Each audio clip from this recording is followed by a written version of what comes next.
对不住了，我今日若是不把和氏璧带回去，你我都没办法跟王后交代。拿走。不是，哎，不能拿！你们不能抢啊！你们不能拿走，这是你八子的，哎，这是八子的，给我！这明明是我们先买的。放开我！别争了，都在这儿呢，好热闹啊！师傅，你们这是撞上的还是约好的？大人，这个事儿让小的也很为难。两位豪客都是一掷千金，各不相让，只好谁先来谁拿走。都说和氏璧是天下共传之宝，今日让老奴先开开眼。请。哎，慢点。哇，真是好包装啊！揭开。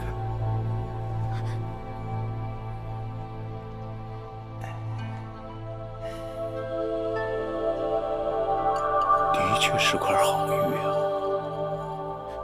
这明明就是八子先买的东西，他们上来就抢。王后要的东西，谁敢横刀夺爱？行了，收起来，跟老奴走。大姐，师傅，大姐，大人，您的意思是？大王有旨，每人付给他15000金，一同回宫。谢大人。哎呀，这就是和氏璧呀！为了他，孟昭姐姐到处声张，说要卖了嫁妆和首饰赎他归楚，怎么后来就无声无息了？我那点东西就算都卖了，能怎样？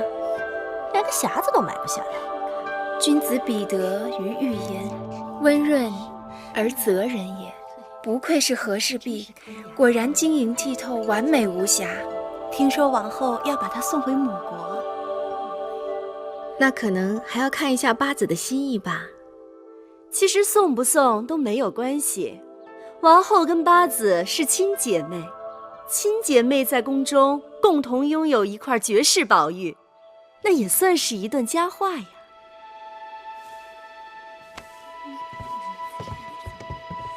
既然妹妹常说姐妹情分长短，何苦这次硬要与我相争？姐姐该知月儿并非贪恋宝物之人，我也是受人之托。既然妹妹并非贪恋宝物，最好也不要贪恋其他分外的东西。姐姐，这是何意？姐姐说笑呢，可能是姐姐看错了你。你们谁有主意把这个宝玉从匣子里拿出来？我刚试了一下，都不行的。是啊，就好像是长在上面那样，可能是被锁住了吧？没有锁眼，也没有钥匙啊！哎呀，这玉要是不能从匣子里拿出来，如何四面观赏，终是遗憾呐。我想，应当是有奇巧机关，只是不知该从哪里下手。叫人用利器把这个匣子破了便是。万万不可！且不说宝玉贵重，利器无眼，匣子又是硬物精心制作，毁坏了甚为可惜。这制作匣子的人当初定是料到会有动粗这一点，你若不循他的步骤将他的机关解开，说不定他会有法子将这宝玉毁掉。那可怎么办？依臣妾看呀，这可是一笔好买卖。买了一块宝玉，又送了一个永远解不开的奇巧匣子，说不定哪天还可以买椟还珠呢。哦，不，是买椟还玉。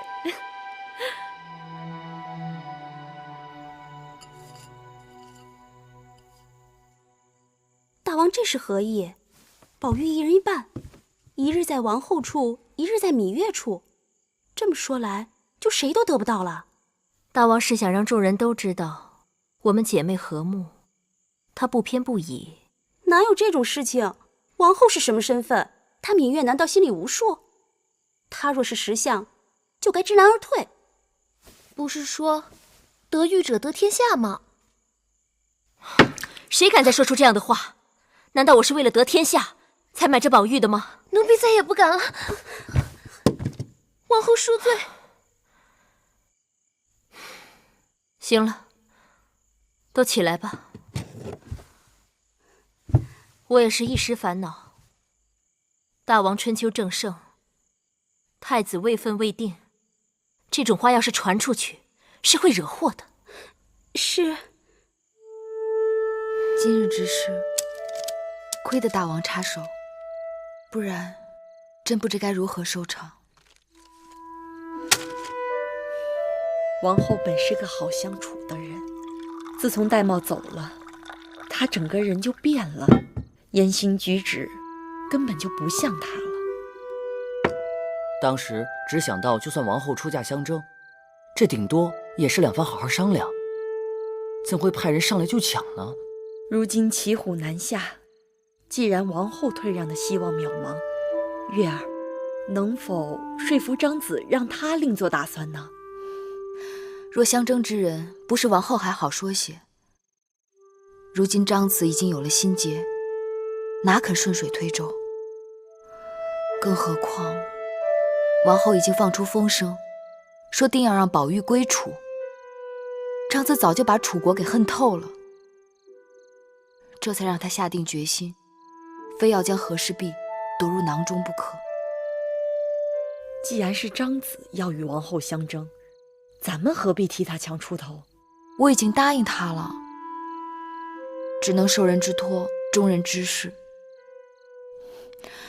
可王后与我又有嫌隙，唉，这事真是难办。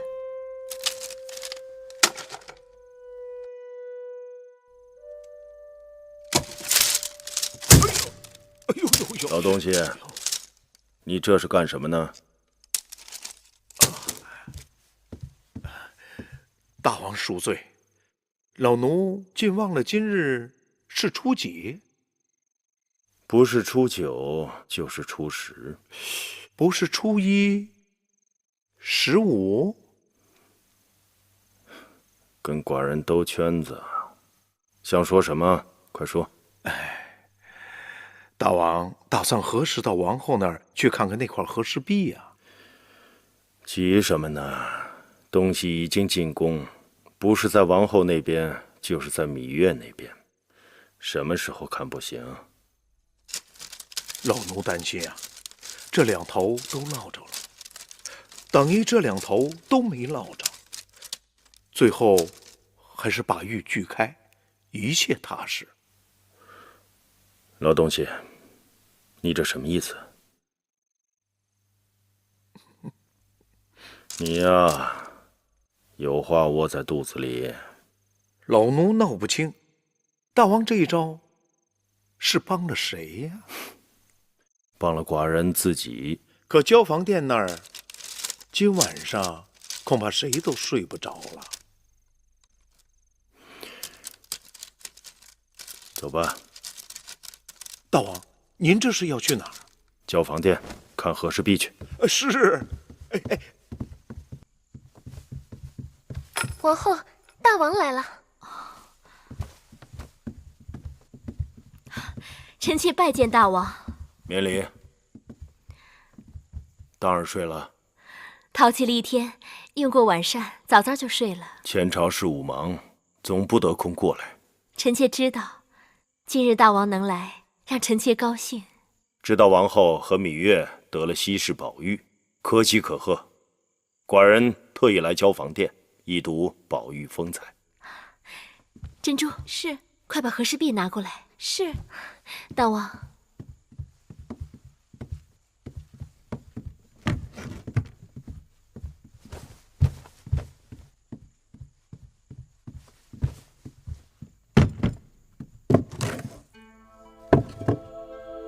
周有砥箜，宋有节录，梁有悬绸，楚有合仆，果然名不虚传。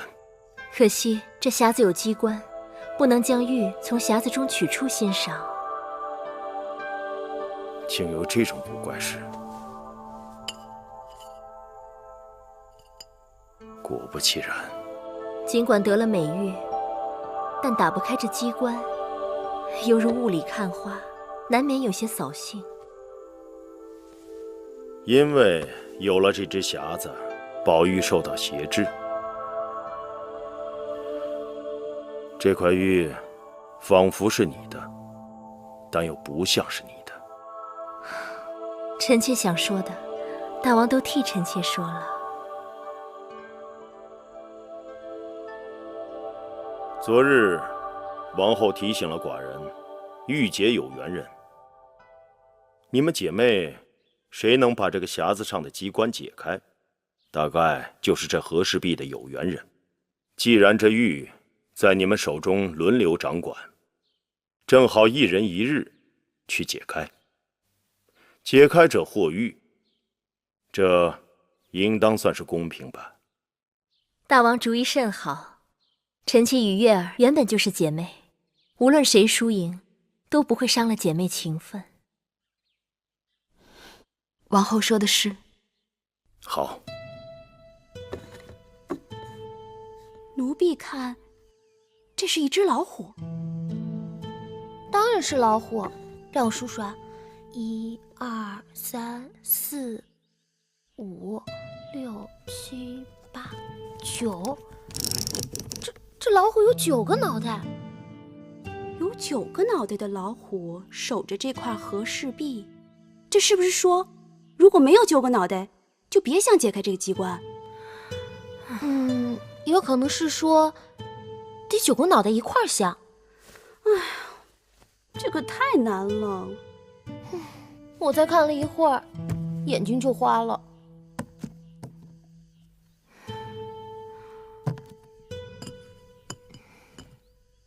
珍珠，去找永相令，让他把宫内外最好的能人巧匠都找来。大王虽说让我和芈月分头动手，但没有说不可受他人指点。况且宫外见多识广的人多，总有谁能帮我打开这个机关。是。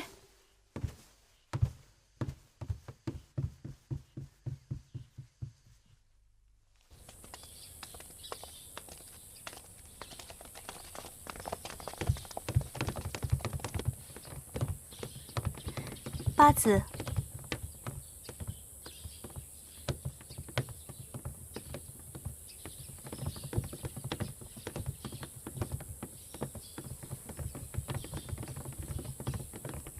这2日，王后那儿人来人往，因为有赏钱，宫中一下子冒出不少自称懂奇门遁甲、阴阳五行的能人，不知这几位又是什么路数？函谷关刚刚开战，假若他们真的懂奇门遁甲，何不到函谷关去排兵布将，军功授爵得赏禄，还用得着为这几个赏钱绞尽脑汁？他们人多，或许能撞上呢。解机关又不是打狼，人多就能保证赢的。我看你呀，倒是不慌不忙的。我们走吧。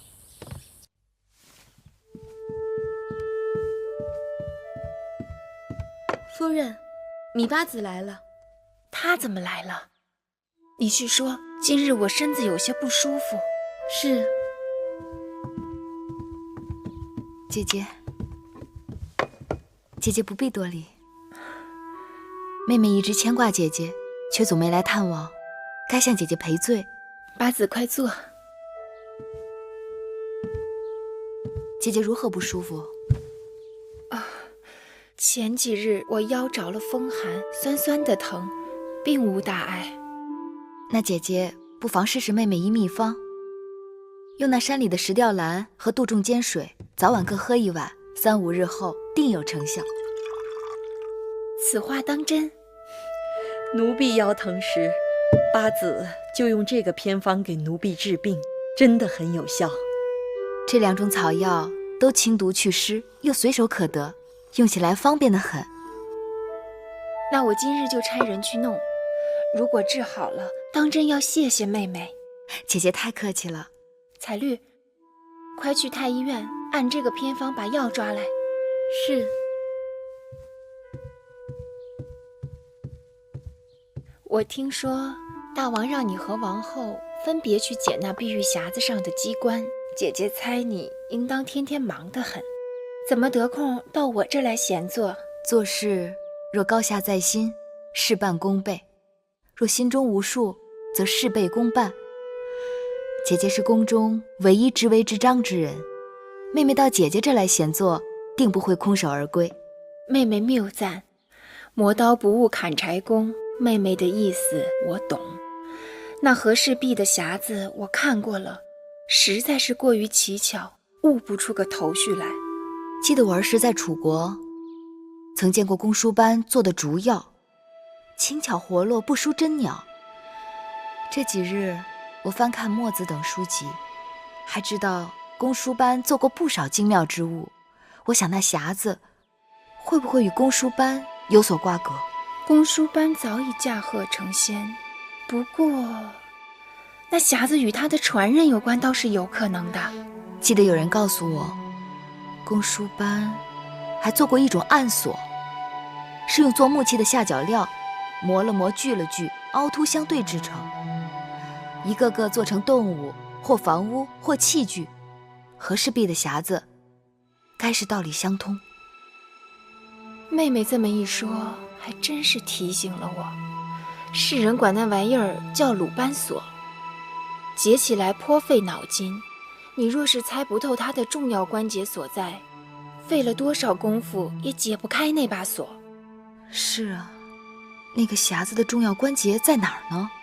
奇异之物，自然要到奇异之书中去寻找。除了读庄子、墨子，还应当读一读那奇书之冠《山海经》。你看这匣子，这头一见这样的啊！是，看看啊，要解开它这不容易啊！再好好看看啊，看看。王后别发愁，依奴婢看，今日来的都是些有本事的人，重赏之下，定能破解这个匣子。来发牢骚，想办法呀！哎呀，你这样不行，不可以下手太重。我算看清了，贪图小利都不会有什么大志。王后的意思是，这些人眼里只盯着我的赏钱，如何能指望他们？反正找不到解开的办法。我看应该是不如把它给砸了。这可使不得，不可！伤到和氏璧怎么办？立刻使不得。王后，打探到什么？那个元儿是芈月那边做粗使的，我答应他事成之后转到王后跟前做使唤，并少不了他楚国家人许多好处。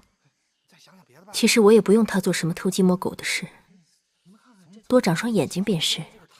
奴婢明白。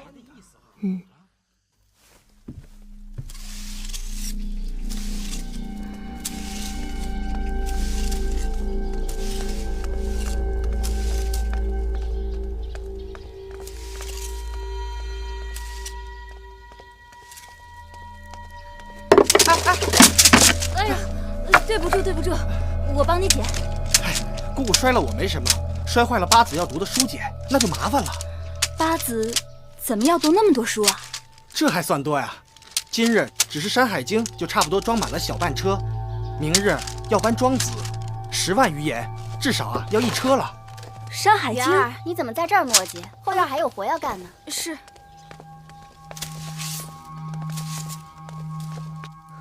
王后，奴婢刚刚得知，芈月让人去书库取了《山海经》。《山海经》，还有墨子和庄子。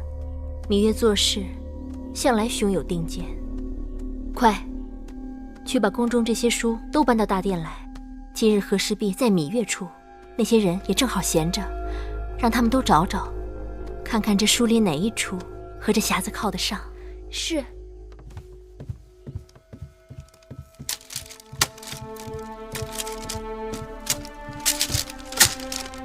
月儿，喝点水。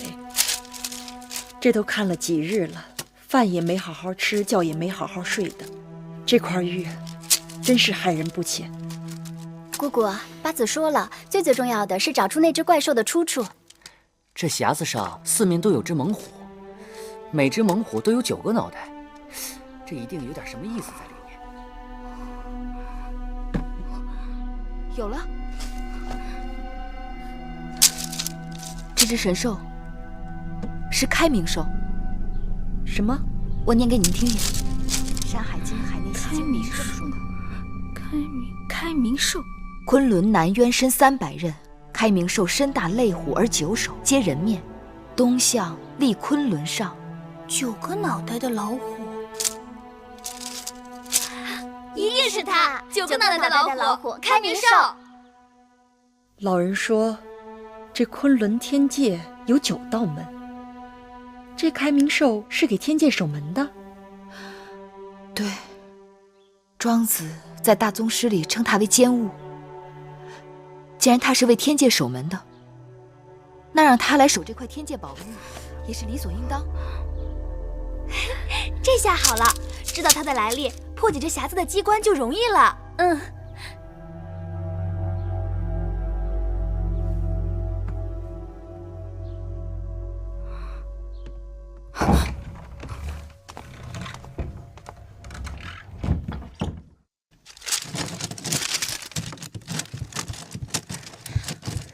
王后，那个元儿说她听得清清楚楚，是开明兽。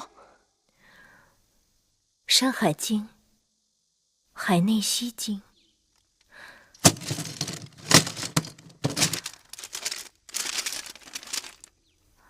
海内昆仑之墟在西北，地之下都。昆仑之墟方800里，高10000仞，上有木河，长5旬，大5围，而有9井，以玉为坎，面有9门，门有开明兽守之，百神之所在。王后，这下好了，咱们也知道那是什么东西了。我们是因为他知道了，所以我们才知道。可明日该是咱们掌管和氏璧，这正是咱们的好机会。去告诉我们请来的那些人，让他们用开明兽做引子，好好动动心思。明日若能解开机关，有重赏。是。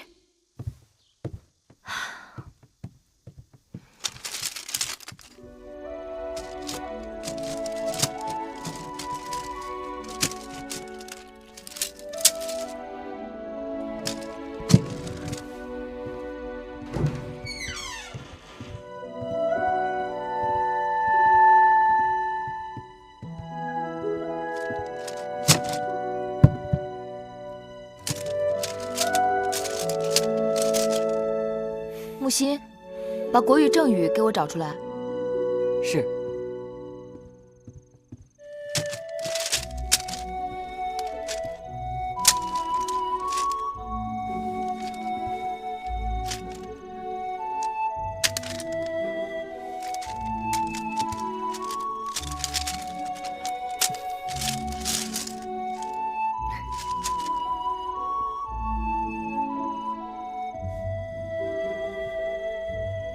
这书里有记载，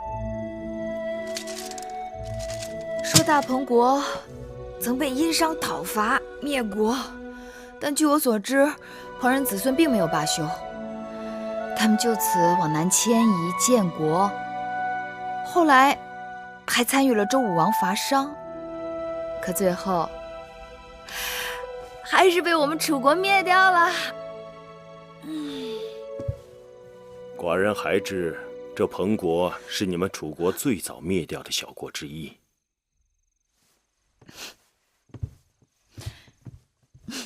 大王，寡人听说你为了这和氏璧已经废寝忘食，但是这个被你们楚国灭掉的彭国，跟这匣子有什么关系？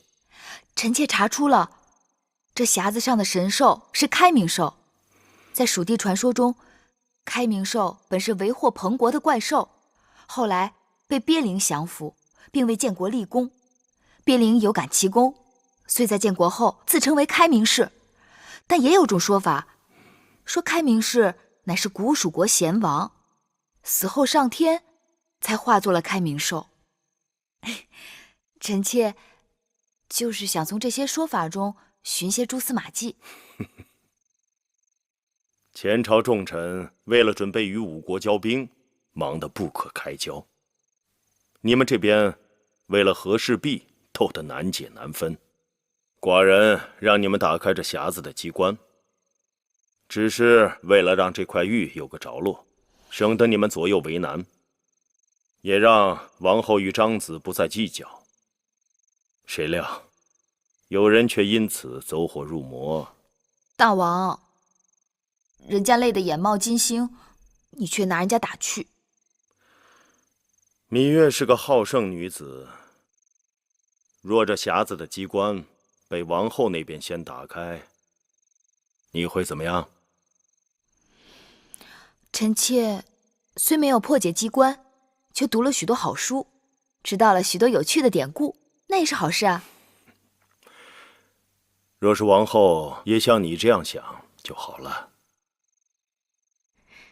哎呀，你再试试啊！这些日子试了很多种方法，不行吗？你看你这个方法不行啊！觉得还是想不通呀。你再想想。哎呀，王后，你们琢磨这些日子能破解这个机关了吗？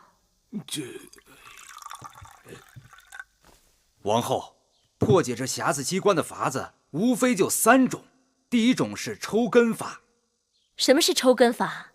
抽根法就是造匣子的人预先在匣子当中留出一根没有榫卯的木条，只要找到这根木条，把它抽出来，整个匣子就可以完全被拆开。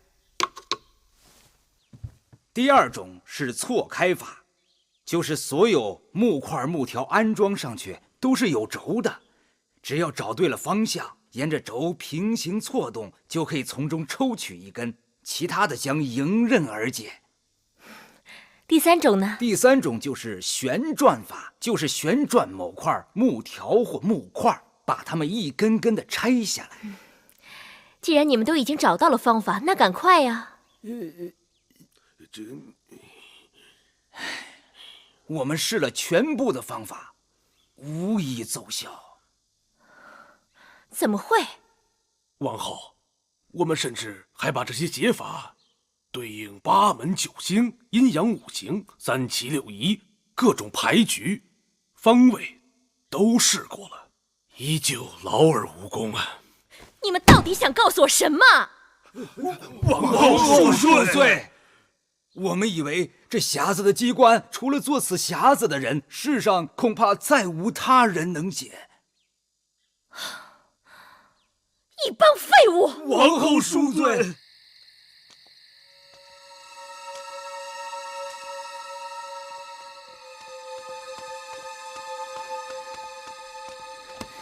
怎么来晚了？私下耳目太多，不得不当心。眼下可就全都指望你了，你一定要给我盯住了，千万不能让芈月那边先得手。你说事情完了，让我到王后身边伺候，那是自然。那还有我家里，放心吧，王后给楚王去了信，让他好生照顾你的兄弟和母亲。谢谢王后，请她放心，我元儿哪怕拼了性命，也为王后保住这块玉。好，退下吧。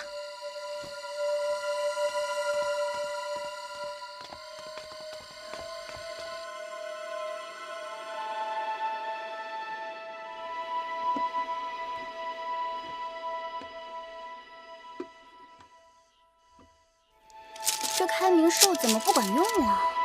如果不是开明兽，难道还有另外一个长着9个脑袋的老虎？或许这开明兽并不是直指破解匣子的机关，或许它只是个引子，用意是要我们留意《山海经》。引子？香儿，你再去把《山海经》的海外经全都给我搬来。好。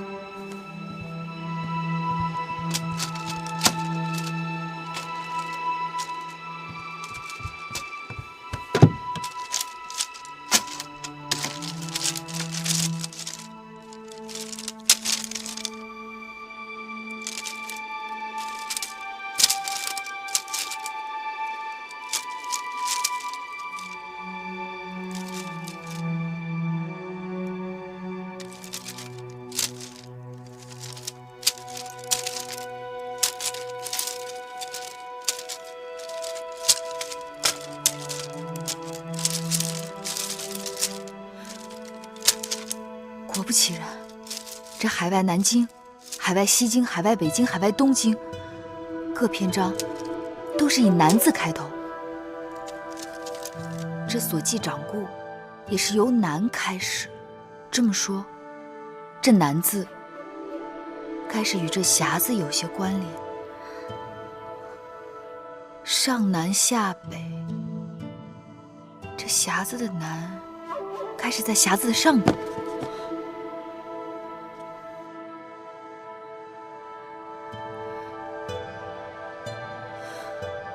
这四面除了开明寿，什么都没有。姑姑说这块鱼害人，果然不错。我都饿了一日了，此刻肚子都咕咕叫了。你怎么好意思啊？八子也一日没吃东西了。我还真有些饿了，你们去帮我把膳食端过来吧。是是。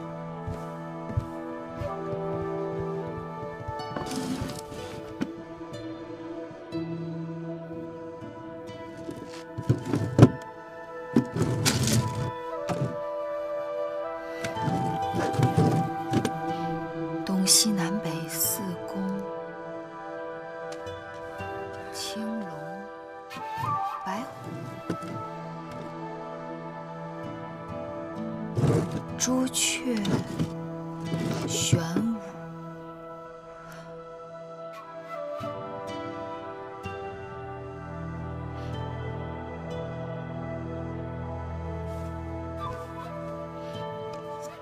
这是什么？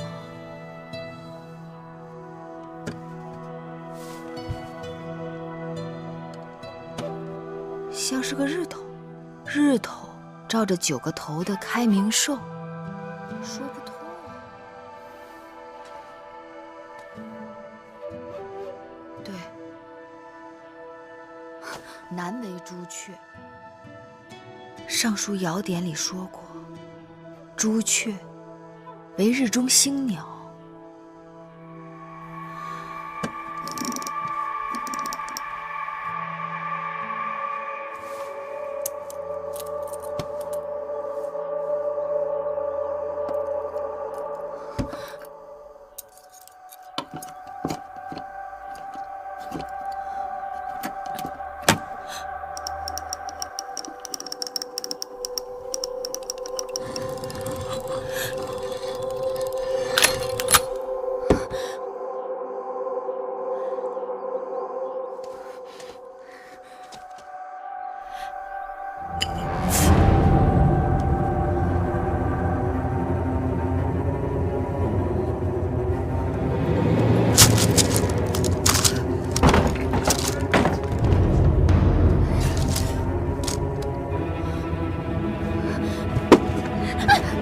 别碰那块玉，这玉有问题！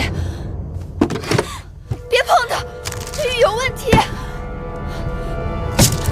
别碰那块玉，玉有问题！女儿，你干嘛呀？你怎么拿着和氏璧？不要碰！玉里很多，不要碰！八子，八子，快来人呐！快来人呐！八子，八子，玉儿，八子，玉儿，八子，玉儿，这是怎么了？快叫御医！好，玉儿，八子。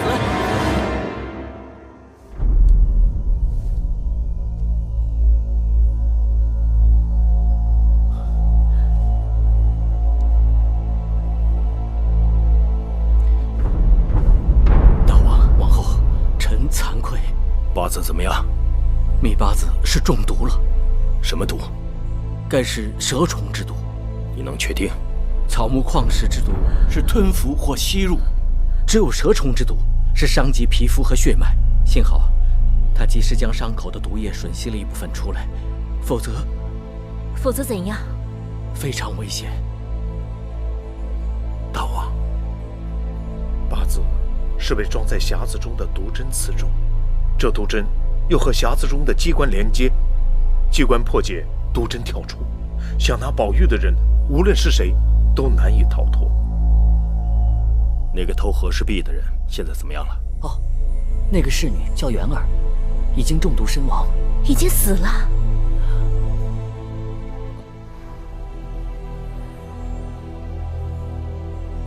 快给八子开药方！大王，微臣只是初步判断米八子中的是蛇虫之毒，但却无法分辨出到底属于何种蛇虫之毒，是一种还是多种。这种蛇虫之毒，差之毫厘，谬以千里。若不能明确毒性，对症下药，只怕是适得其反呢。那眼下该怎么办呢？你是太医令，居然没有半点主张。臣先以连翘拔毒，再以犀角牛黄驱毒，但这些方法只能起到暂时的缓解作用，并不能真正解毒。若不能在3日之内找到解药，只怕什么？只怕米八子性命难保。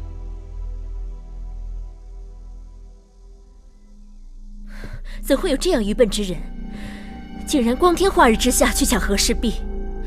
亏得那和氏璧上的剧毒让他当场死了，不然我这边如何向大王交代？是奴婢用人不当，王后恕罪。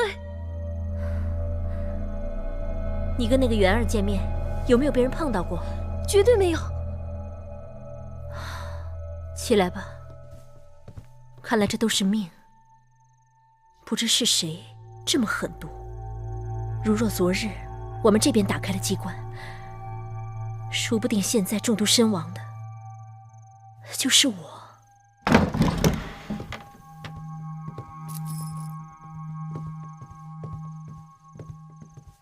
王后，我刚去西偏殿看过八子，他的情形越发不好了。我知道了，内毒听说好厉害，沾了必死无疑。王后这2日也没少碰那块玉，妹妹是担心会不会也或多或少沾上点儿。珍珠，快去把从楚国带来的那个盒子拿过来。是。听太医说，芈月中的是蛇虫之毒。是，奴婢也听说了。这绿色乃解草木之毒，这红色是解矿物之毒，这瓶黑色的是给蛇虫之毒准备的回龙丹。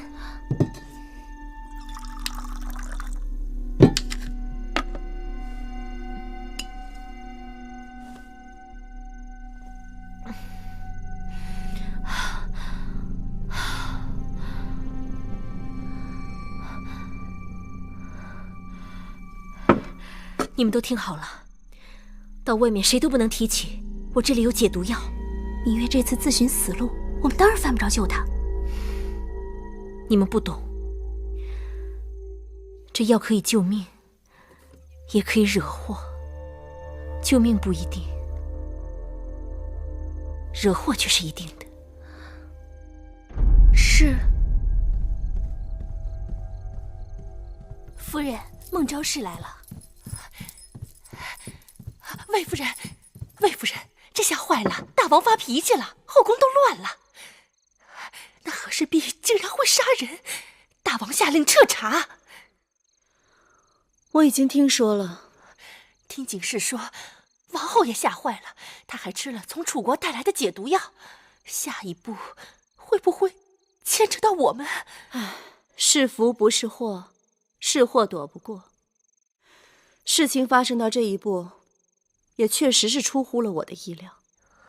你赶紧回去吧，从今日起，紧闭门户，跟谁都不要再提起那个惹祸的东西。我们跟他从无关系，也什么都不知道。是。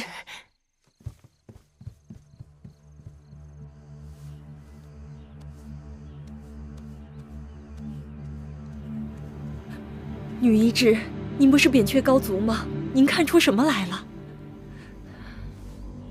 此毒确为蛇毒，而且有可能来自于楚国。楚国？奴婢在楚国行医多年，对蛇毒只怕比秦国任何人都要熟悉。此蛇毒该不是一种，至少是3种以上的蛇毒混在一起。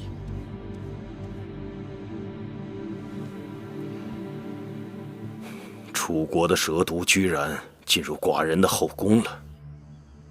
雍瑞那边有消息吗？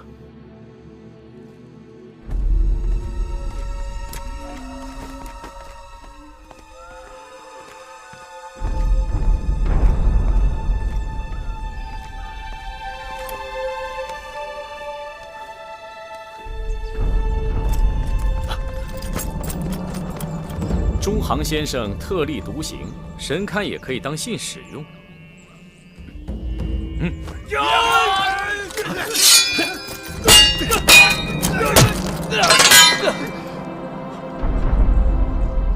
拿来，走吧，走吧。干什么呢？小人是做小买卖的，家中老母生病了，着急赶路回家。拿下！不是，我有什么错呀，官爷？中年肥胖，不是咸阳口音，想要出城的，全部扣留待审。带走！不是，官爷，我没犯什么错呀。大王，那个卖和氏璧的商人和他的背后主使中行期已经给抓回来了。抓了？是。问他们有解药吗？中行期虽很严，一个字不肯吐。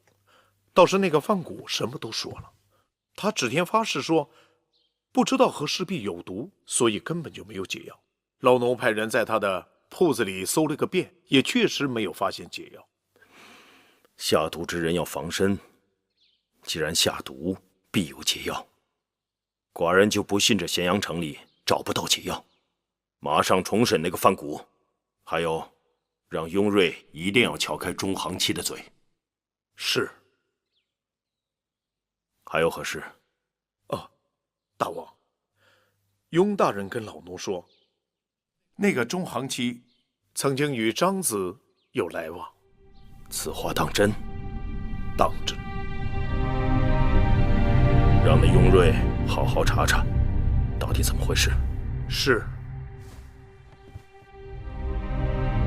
据报，韩国已为大战制造弩箭40万支，长矛15万支。赵国征集战马2万匹，征兵8万；魏国也已征集重甲武卒1万人，战车2000架，征服3万人，征兵10万。楚国更是答应20万兵马即刻出征，再加上燕国和齐国，诸国的兵马统共在60万之上。大王，我大秦眼下王军以及各封臣的兵马，能召集在一起的兵力也就20万，兵力部署明显寡不敌众。寡人知道了。甘茂，臣在。从今日起，由你带人按照户籍登记，除残疾外，征兵年龄降为15岁。臣领旨。司马错，臣在。寡人授你兵符，调动10万王军，立即进驻函谷关，操练布阵，准备御敌。臣领旨。楚立奇，臣在。你和宗室封臣们交涉，尽量筹集更多兵丁、马匹和粮草。臣领旨。宁华，儿臣在。你建造盔甲、弓弩、箭支、兵器。是。雍瑞，臣在。你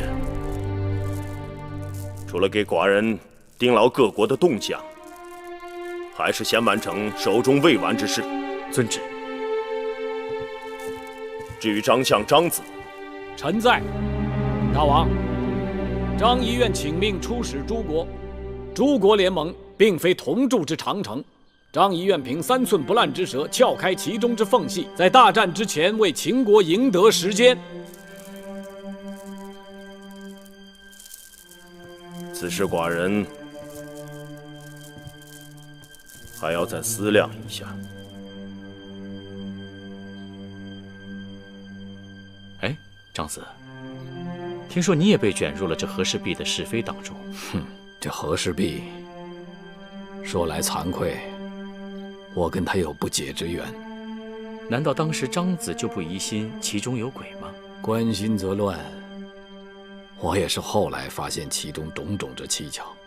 张子可知这咸阳游士当中有一人叫中行期的，此人在咸阳城中很是吃得开，实在令人瞩目啊。知道，我们相识在魏国，是个能人。哦，原来张子与他是旧友，难怪他曾经拜访过张府。雍大人怎么会对此人如此在意啊？此人与和氏璧的案子有关，如今他在我的手里。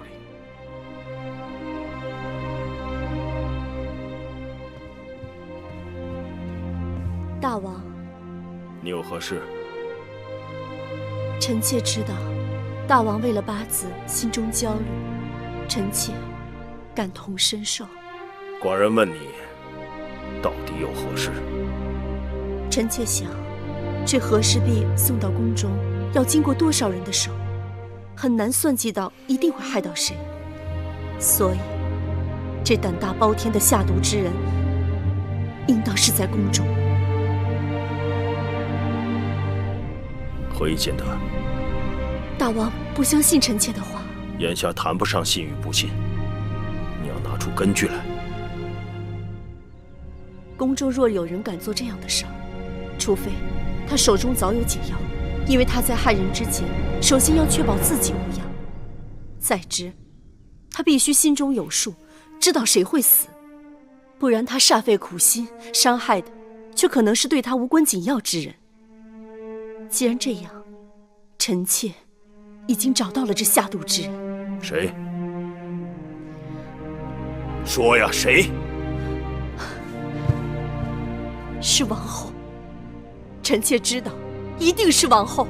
王后，你大胆！这和氏璧在王后的手里拿的时候最多，她有机会让人做手脚。你是说，王后为了这和氏璧，要杀害她的亲妹妹？王后怎么想，臣妾不知道。但是臣妾可以断定，王后手中还有那解毒之药。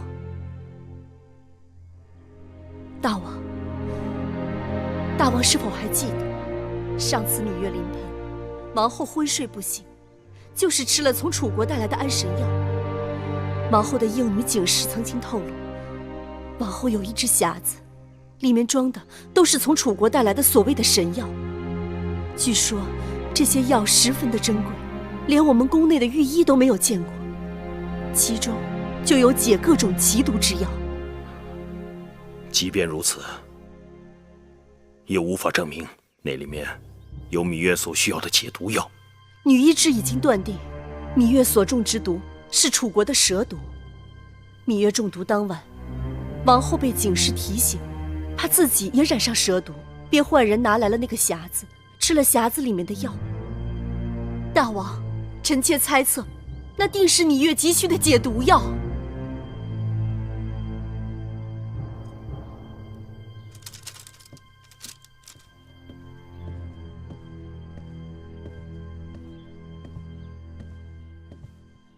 王后，大监来了。大王宣王后即刻去宣示殿。是。大王还叫老奴转告王后，别忘了拿上从楚国带来的匣子。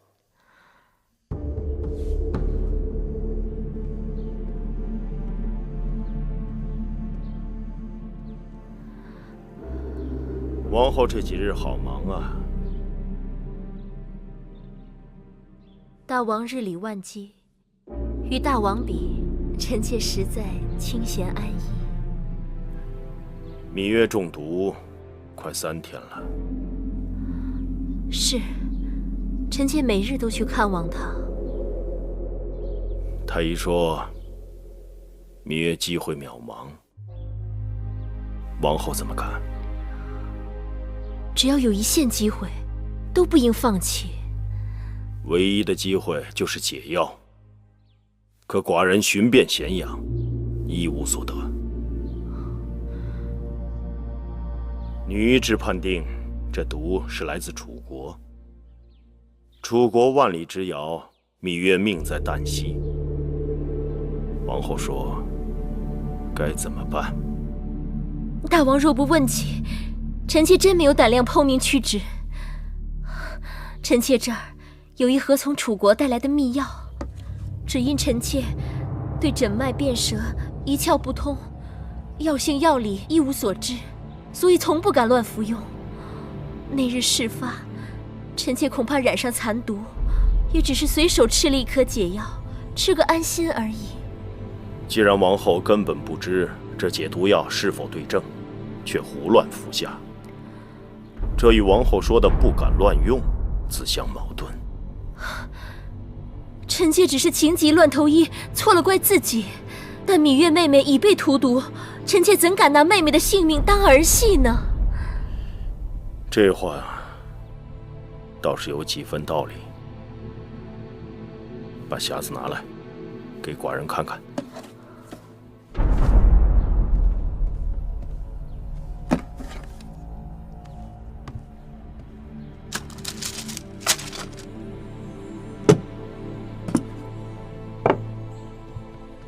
王后，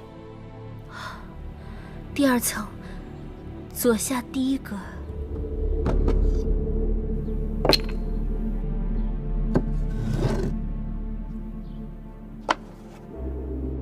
寡人看到3个瓶子，红的解矿石之毒，绿的解草木之毒，黑的解蛇虫之毒。王后果然了然于心，赶紧拿去给御医看看。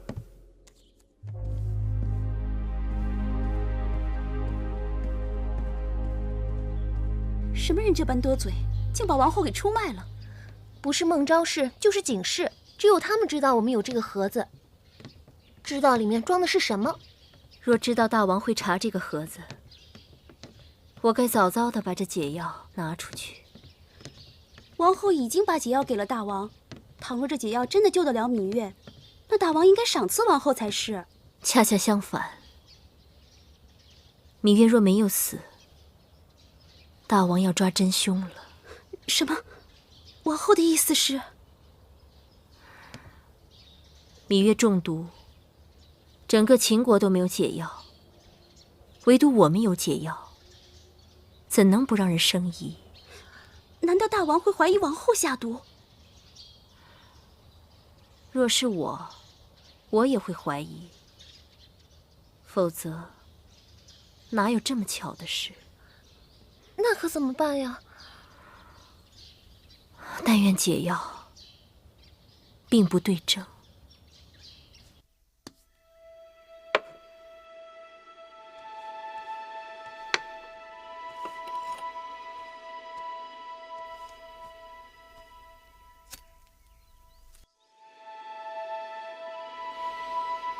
怎样？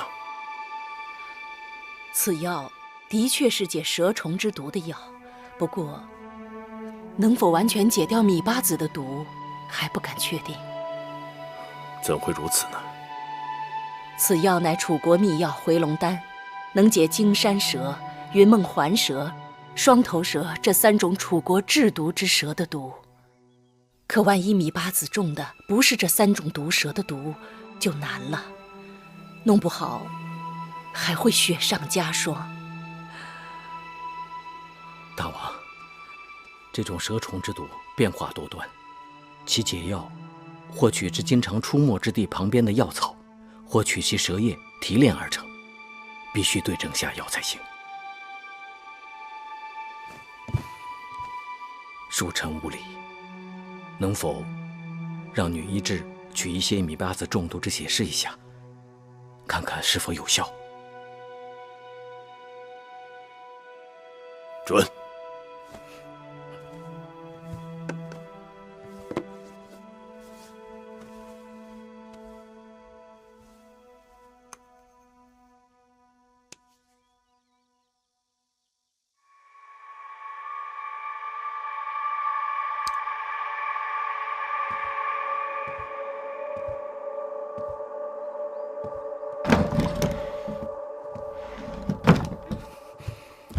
恭喜大王，此药完全对症，米八子服药之后3日之内当能醒来。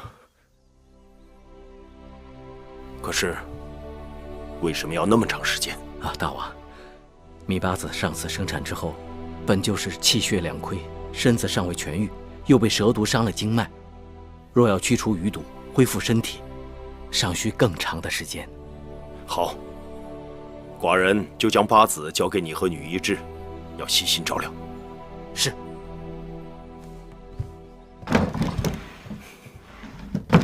传我旨意，将王后所住交房殿即刻封殿。查寝之前，不许任何人进出。是，大王。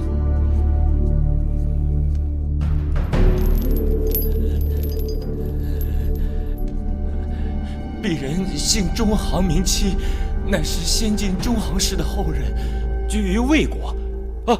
我与张相、张仪是旧相识，我们不要东拉西扯，先说说和氏璧的来历。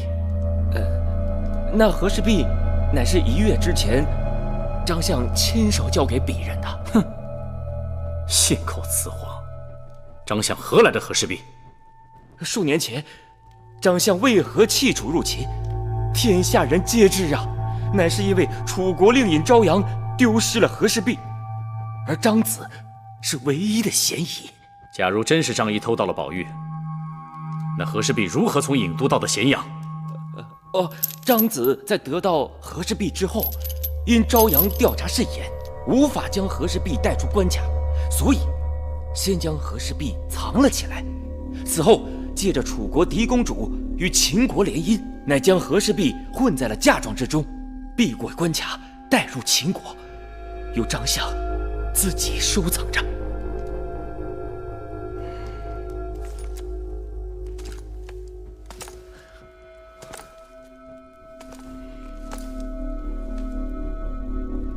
那既然和氏璧是这么千辛万苦才到手的，那张仪为何突然差人将它变卖？那是因为公孙衍联合5国兵临函谷关，秦国将败，张子心中惶恐，打算借着出使诸国逃离秦国，这才变卖和氏璧以筹资费。王后好冤枉，给了解药救了芈月，却被大王疑心是首恶，这天下还有没有公理？公子今日哭闹着要出门去玩，被守门的禁军拦住，惹得他发了好大的脾气。封宫已经2日了，若再无人能证实我的清白，这下毒谋害的罪名恐怕就要被坐实了。王后，这几日我想了许多，越想越觉得悔恨。过去我不曾真正害过谁，若害了，也算不辜负一个心狠手毒的名分。